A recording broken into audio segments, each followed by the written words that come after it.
Mientras Raúl se convertía en el nuevo dios del infierno, el reino de Kurtz estaba en plena guerra civil. Los ciudadanos se han dividido en dos bandos: los que alaban al rey y los que adoran al héroe vengador. Con el caos de sus ciudadanos y la amenaza latente del héroe traicionado, el rey llama a los magos estatales, quienes se encargarían de matar a Raúl, y para lograrlo contratan a Bernard, el oportunista excuñado de Raúl, para reunir a todo aquel que le tenga odio al vengador y sacrificarlo para usar magia negra.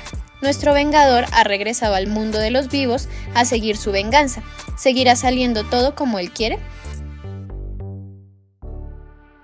Nadie podía creerlo. El héroe traicionado, que se supone había muerto, ahora estaba de pie ante ellos, mirando confundido el desorden y el hecho de que había gente adorándolo. Los adeptos a la iglesia alabado, sea el dios Raúl, lo reciben como su gran deidad, sonriendo emocionados al verlos. Raúl sigue sin entender qué puñetas está pasando, hasta donde sabe todos allí lo odiaban, pero no tiene tiempo de procesar qué sucedía, porque los del otro bando interrumpen. Dudan que sea el real, exigen pruebas. Podría ser solo un mago usando magia de imitación. Empiezan a pelearse a lo imbécil, discutiendo de si es o no el endemoniado antiguo héroe. Raúl está preguntándoles a sus supuestos seguidores si ellos no adoraban al rey, puesto que recuerda que ellos seguían a su corrupto líder, pero es olímpicamente ignorado, porque para esa gente la masacre es primero. Raúl intenta hablar, entiende que les gusta la sangre, pero en serio, tiene un anuncio importante que hacer, pero nadie lo escucha. Retoma su encarnizada pelea, dejando abandonado al vengador que, a estas alturas, vuelve a entender que a esa gente les gusta la violencia y ya. En otra parte, no muy lejana, una pareja joven aprovechó la calma aparente de la zona para acercarse a los heridos y salvar a quien se pueda. Era un grupito de gente inocente conformada por la pareja. Una anciana y su nieto se las habían arreglado para evitar las peleas y huir. Nadie entiende cómo llegaron a esto. Solo era gente normal viviendo en la capital y de repente se alzó la guerra. Perdieron sus casas y huyen como fugitivos.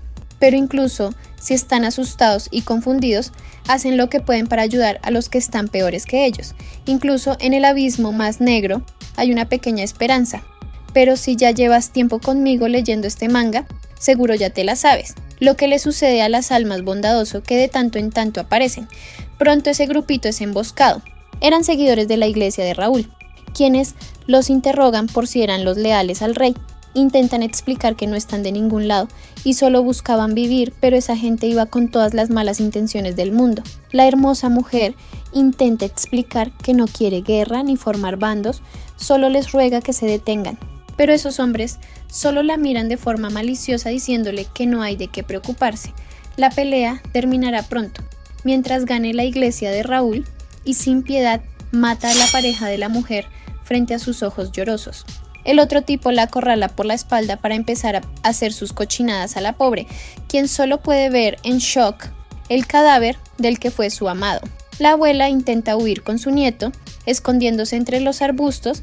Le dice a su nieto que se mantenga oculto, que no suba la cabeza por ningún motivo. El niño, entre lágrimas, acepta, pero la anciana mujer es apuñalada a traición por el tipejo anterior. El hombre no tiene piedad, aniquila a esos dos sin ningún miramiento y le ordena a su compañero que, una vez termine con la mujer, la asesine a ella también.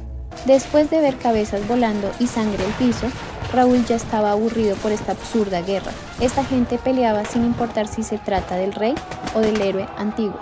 Esta gente no ha cambiado en nada. Sigue siendo la misma porquería que rió de su sufrimiento durante su ejecución pública.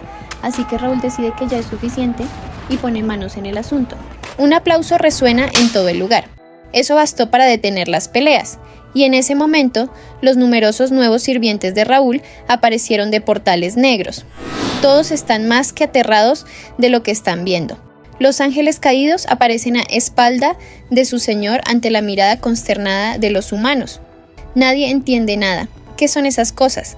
¿Qué planea Raúl? Lo verán muy pronto. Los ángeles le preguntan a su señor cuáles son sus órdenes. El vengador les pide ayuda para la selección que está planeando. Raúl entra en papel, se viste de juez con maza de madera y Biblia en mano. Es momento de juzgar la contaminación de esas almas y decidir quiénes irán al infierno. Los leales al rey entran en pánico al comprobar que, efectivamente, Ese es el auténtico antiguo héroe. Los seguidores de Raúl empiezan a celebrar. Es momento de que la escoria conozca su lugar y que su señor los mate a todos de forma conjunta. Celebran, gritan, silban como si nada. Pero este Dios no tiene misericordia incluso con quien le reza. ¿Qué están celebrando? Ustedes también serán juzgados. Raúl se los anuncia como quien trae gente a su cumpleaños. El shock y el miedo son evidentes. ¿Es en serio? Pero si son seguidores del héroe vengador, mataron gente a su nombre. ¿Cómo pueden ser castigados? Raúl explica que no solo no les come el cuento de la iglesia, alababan al rey hasta que apareció y, ante el miedo de ser ejecutados, empezaron a seguirlo solo para hacer atrocidades a su nombre. Son la misma porquería que el resto y sobre todo ellos también disfrutaron con su ejecución. Y así, como un día ellos juzgaron y condenaron al héroe que los salvó, hoy ese mismo héroe los juzgará y ejecutará disfrutando con sus miserias hasta el final. Comienza la selección para todos los ciudadanos. El juicio del héroe antiguo traicionado por su nación está a punto de empezar. Los ciudadanos huyen por sus vidas, pero Raúl anuncia que es momento de preparar el escenario y su maza de madera golpea un círculo mágico. De portales negros salen objetos distorsionados enormes. Raúl prepara cercas puntiagudas y terrenos vacíos en donde estará la gente en juicio. Todos están aterrados. Es como si estuvieran preparando los terrenos para el ganado. Raúl anuncia que es momento de empezar la selección. Divide a sus sirvientes alados. Un grupito se encargaría de juntar a la gente en una fila frente a Raúl. El resto debe buscar a más personas dentro de la capital. Uno de los ángeles está muy sorprendido. Le pregunta a su señor si piensa aplicar juicio en las personas que aún están vivas.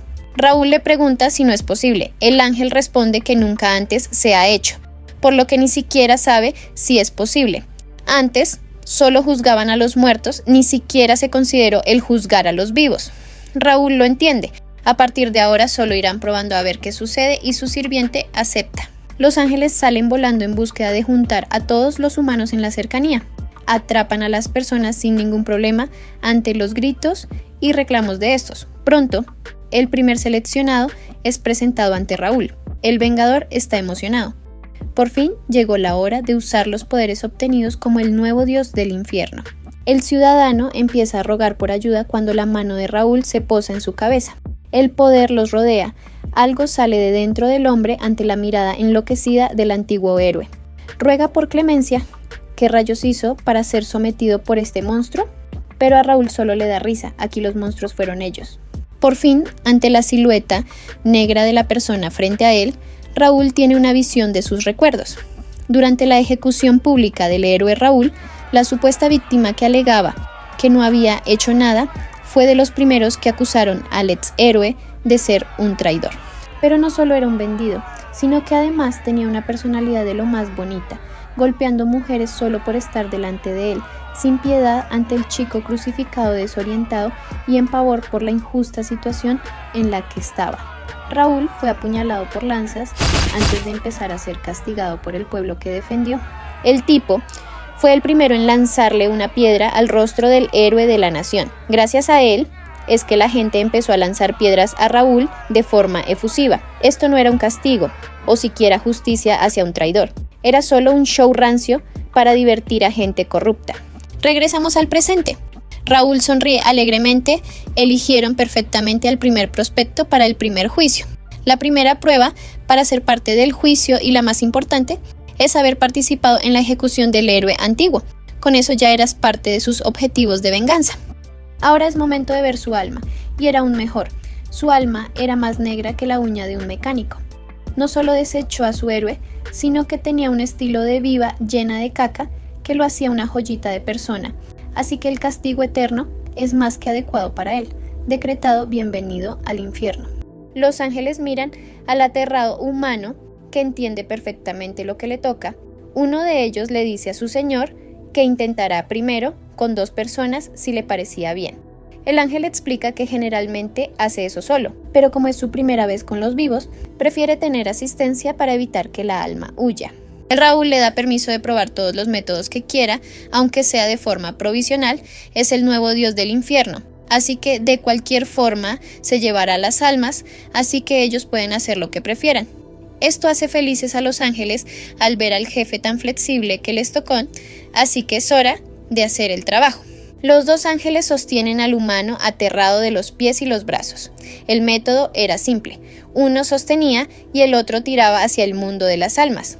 Hay un detalle, solo tu espíritu puede llegar a este mundo, así que al cruzar el portal, el cuerpo de carne era pulverizado como una licuadora ante el horror de la persona que no tenía ni tiempo de sentir el dolor. En última instancia, su cuerpo fue evaporado totalmente antes de cruzar su espíritu al mundo espiritual. Los ángeles celebran al ver que era más que posible cruzar a los vivos.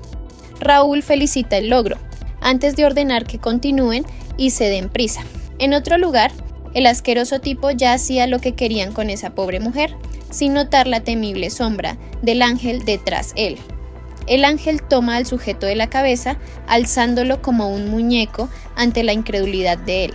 La mujer es tirada al piso, incapaz de moverse por el dolor, viendo incrédula a la criatura preguntándose si ella también será llevada. Pronto, como respuesta a su pregunta, otro ángel se acerca a ella. La criatura acerca su mano hacia ella, a lo que solo puede cerrar sus ojos asustada, pero el ángel solo usó magia blanca en ella. Sus heridas son borradas y el dolor se desvanece, su cuerpo se sana como si nada le hubiera ocurrido.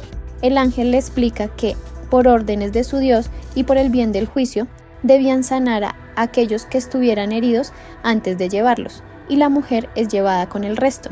Raúl sigue juzgando a la gente, feliz de ver que la gran mayoría están podridos hasta la médula.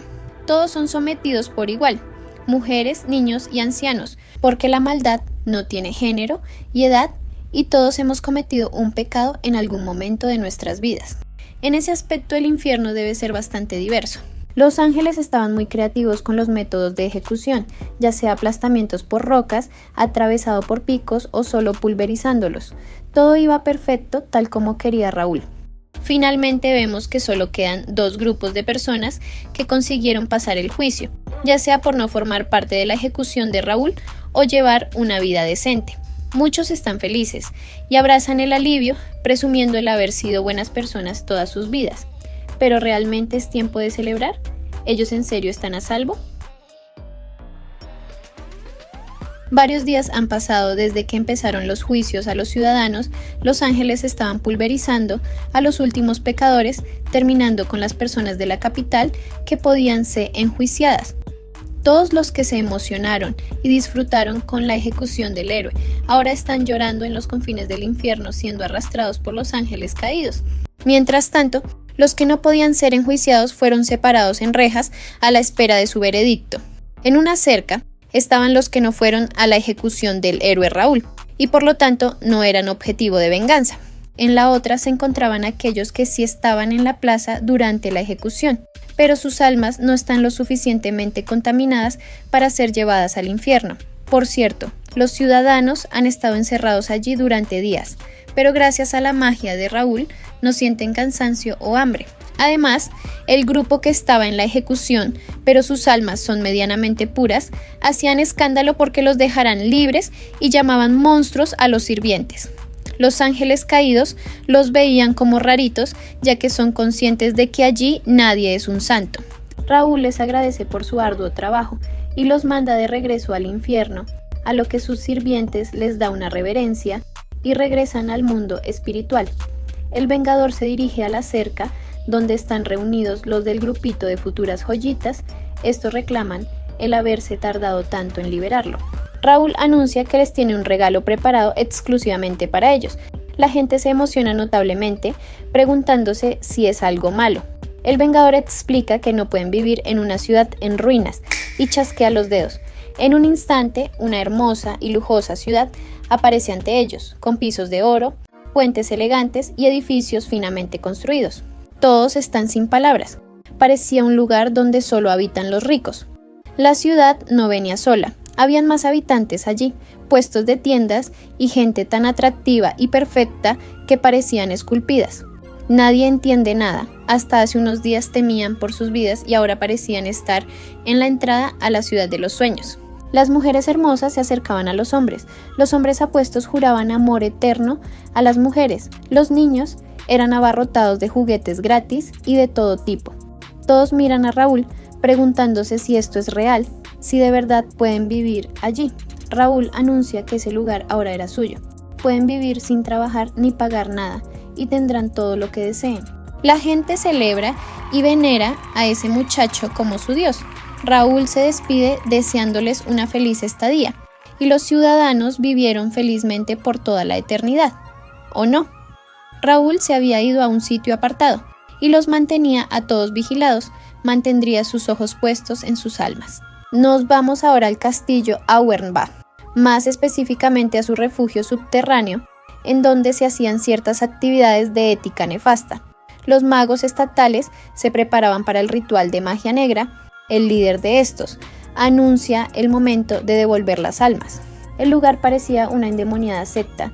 Un círculo mágico se dibujaba a lo largo del piso, y el mago ordena traer las ofrendas para el dios Ripley, los cuales eran perros. El altar se estaba preparando. El corazón del maligno mago vibra. Había deseado durante mucho tiempo un momento para poder usar su magia negra, considerada un tabú, para lucirse. Era su deseo desde mucho antes de convertirse en un mago estatal, el deseo obsesivo de dominar esta peligrosa magia. Pero pese a que estuvo durante un arduo tiempo preparándose con esta magia, obtener el permiso del rey fue el mayor dilema. Pero la aparición del héroe Raúl le dio la oportunidad de oro. Se lo agradecía desde el fondo de su negra alma que ese héroe se haya vuelto loco. Los animales empezaron a ser sacrificados. La magia les robaba la vida sin piedad. Desde que el héroe reapareció y empezó su masacre con magia negra, su corazón se aceleró. Este era el momento que ansiaba. Con la magia negra solo se combate con magia negra. Después de siglos de vida, de arduo entrenamiento y súplicas al rey, por fin llegó su momento de brillar. El altar brilla rebosante de poder para el deleite del mago. Le ordena a sus compañeros magos el seguir canalizando su magia hacia el lugar sin detener ni un segundo. Los magos obedecen y mantienen sus poderes canalizados. Es el momento, llaman a la primer voluntaria, Gracie Eckhart. La chica tiembla aterrada, le dice que es comprensible su miedo, pero le recuerda que se unió a esto para vengar a su hermano. Y entonces la asustadiza joven acepta, temblando y repitiendo que esto es por su hermano, todo es por su hermano mayor Lucas. Nos vamos ahora al pasado. Una joven se pavoneaba frente al espejo. Gracie estaba emocionada por el retorno de su hermano, quien estuvo ocupado mucho tiempo por solicitudes de trabajo. Por su arduo trabajo, ella estaría curándolo en abundancia. Con esto ya sabes que estos hermanos tienen una relación tan cercana que traspasa lo sano. Gracie vestía un hermoso vestido y joyas costosas compradas con el dinero que Lucas consiguió de los experimentos hechos a los camaradas de Raúl. De la inmundicia de la gente y su sacrificio en sangre, ella se compró ropas y joyas. Para ella, la escoria fea y sucia solo debería transformarse en dinero. Los pobres siempre serán usados por los ricos, una idea inculcada por su hermano y que ella apoya totalmente. Una dulzura la perrita esta, la muerte de los pobres servirá para que ella pueda ponerse hermosos vestidos, aunque el que lleva puesto pronto será desechado después de las atenciones a su hermano. Gracie se da prisa para no dejar esperando a su querido. La mujer entra al cuarto de espera, dándole la bienvenida a su hermano y pidiéndole que pasen tiempo juntos. Lo que la recibió allí fue un infierno en oro, literalmente. Montañas de monedas de oro cubrían la habitación. En medio de todo eso yacía Raúl con su adorado hermano, el cual estaba de rodillas incapacitado. Nuestro vengador la ve llegar y la saluda cortésmente. Gracie estaba paralizada ante la escena que veía. Raúl explicaba que solo iba a matarlo y volver a casa, pero se entretuvo más de la cuenta. ¿Eres la hermana de Lucas? Gracie no podía ni responderle. Sus palabras salen temblorosas, incapaz de preguntarle quién era él y llamando a su hermano aterrada. Lucas estaba apenas vivo, pero en un limbo vomitaba tantas monedas de oro que no podía ni respirar. Gracie empezó a gritar y a llorar del terror. Ella cae de rodillas del miedo, cuestionándole qué rayos le hacía a su hermano. ¿Me estoy vengando? ¿No es obvio? Raúl respondió con normalidad, aunque le sonreía de forma venenosa a la joven. Lucas mató a todos sus compañeros y experimentó con ellos como conejillos de indias, todo eso para llenarse los bolsillos. Ya que Lucas valora más el dinero que las vidas, le concedió el deseo de tener todo el dinero que desee a cambio de su vida. Ya puedes ver cuánto hemos avanzado, ¿no? ¿Te gustaría ayudarme? Raúl le sonríe de forma maquiavélica a la mujer que le suplicaba que se detuviera, que se alejara de su hermano, pero Lucas ya no podía ser salvado desde hace rato. Su cuerpo había llegado al límite. Su estómago revienta como un globo de carne, expulsando monedas de oro y su carne por todos lados. Una lluvia de dinero rojo caía por doquier, en una escena de lo más aterradora. Raúl está sorprendido. Acababa de contar, pero parece que es más de lo que creyó. La invita a contar el resto. Para su querido hermano, él ya tiene que irse. Y se va, dejando el infierno atrás. Gracie está aterrada, dolida y frustrada, todo al mismo tiempo, gritando de horror puro ante la asquerosa visión frente a ella. En la actualidad, ella lloraba con la misma fuerza. Ese tipo mató a su Lucas, lo odia con todo su ser.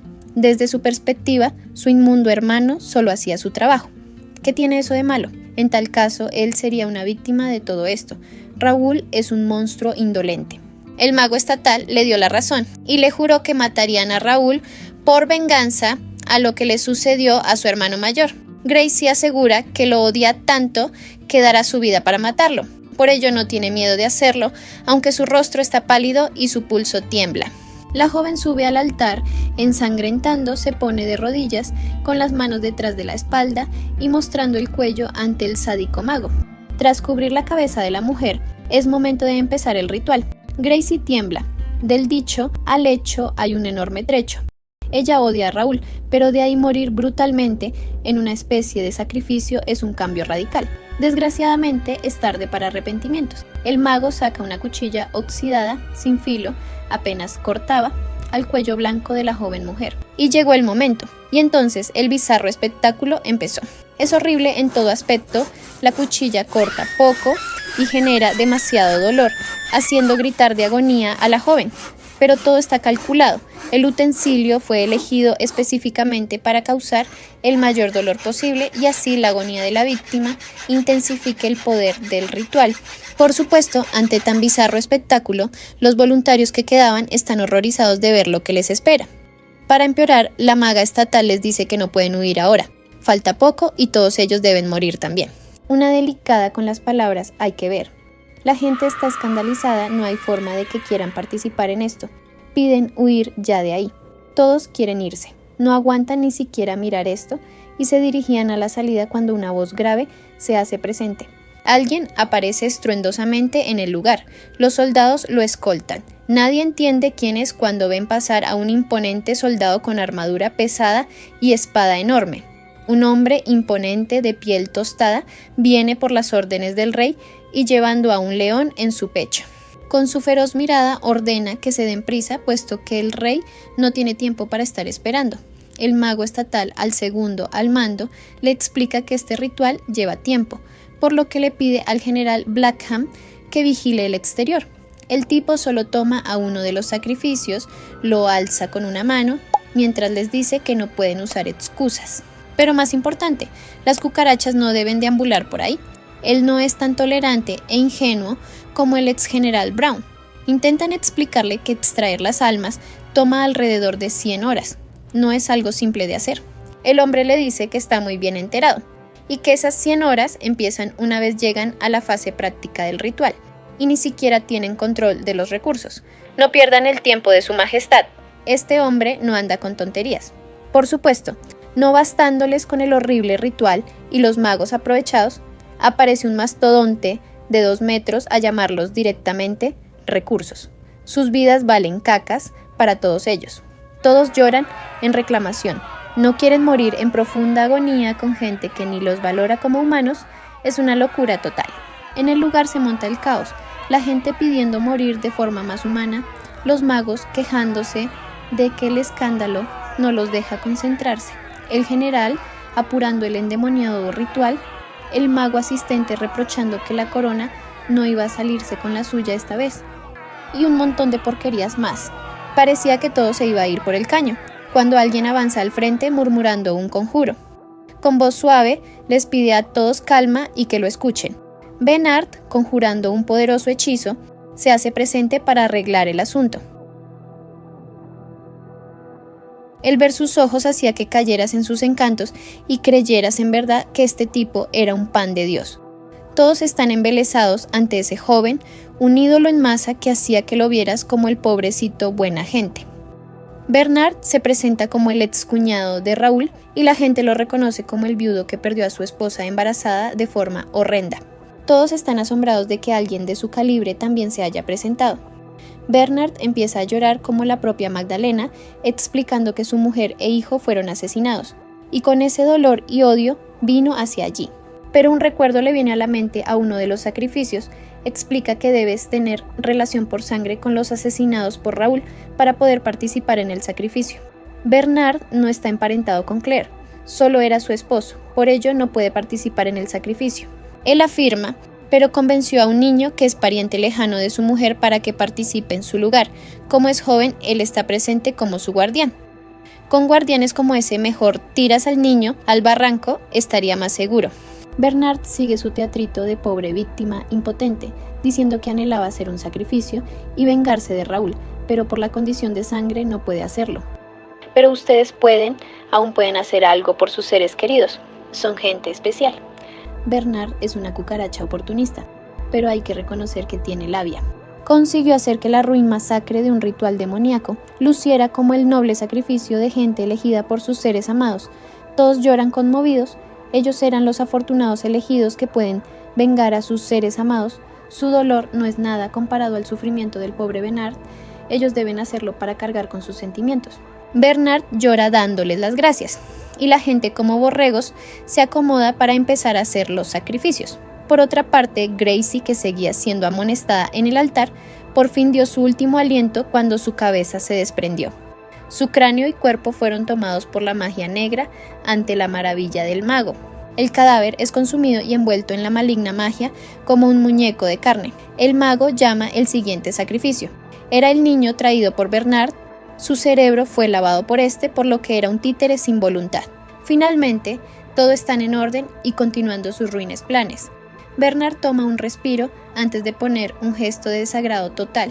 Los idiotas de los magos y los sacrificios deberían estar agradecidos. Todo funciona gracias a él. Solo pueden sacrificarse los involucrados por sangre. Vil y asquerosa mentira aportada por Bernard para salvar su trasero. Esta gente no iba a sacrificarse si no hubiera otra alternativa, por lo que hizo que se sintieran especiales y elegidos para poder traerlos hasta allí. Los magos tuvieron que llegar tan lejos para matar al idiota de su excuñado, y el general es otro imbécil que solo daba órdenes. Al final todo dependió de Bernard para juntar a los sacrificios, porque aquí todos son unos locos que no entienden conceptos básicos de humanidad. Bernard sabe que está siendo usado y no puede decir que le gusta, pero ¿qué importaba? Mientras le paguen todo, puede irse al garete si es por él. Más sacrificios caen. El mago ríe emocionado al ver que la magia toma más y más forma. El alma de aquel niño se funde con la oscura magia, instalándose en el cuerpo para formar algo nuevo. Todos ven perplejos los resultados de este malvado ritual. El mago extasiado exclama que la magia negra era un total éxito. Un cuerpo negro se levanta de todos los sacrificios, envuelto del poder y la agonía pura. Ahora volvemos con el paraíso creado por Raúl. Los ciudadanos tardaron poco tiempo en ahogarse en la codicia. Un tipo había hecho un harén de hermosos hombres, los borrachos se habían apropiado del alcohol y las comidas, los niños jugaban todo el día y las mujeres se rodeaban de apuestos caballeros. Era un paraíso donde tenían lo que querían, cuando querían y cómo lo querían, y aún así la codicia no tiene límites para esta gente. Las mujeres reclamaban por tener las joyas más lujosas y bellas. Los hombres se peleaban entre ellos por las mujeres, aun cuando ya tenían a buenos prospectos con ellos. Las mujeres se mataban entre ellas por celos y los niños se robaban los juguetes entre sí. Los conflictos se hicieron abundantes y poco a poco una forma de vida allí. Eventualmente esto evolucionó a una guerra civil en donde todos se mataban entre sí. Querían reclamar el paraíso para ellos mismos, importándoles un comino el hecho de que no vivían solos allí. Se mataban sin miramientos, incluso si no tenían nada que ver con el otro. Estaban locos de codicia y deseo de posesión. Y entonces pasó En un segundo, todo desapareció. Las construcciones lujosas, los objetos, los hombres y mujeres hermosos, todo se desvaneció como aire. Todos se miran desconcertados y confundidos. No entienden qué pasó.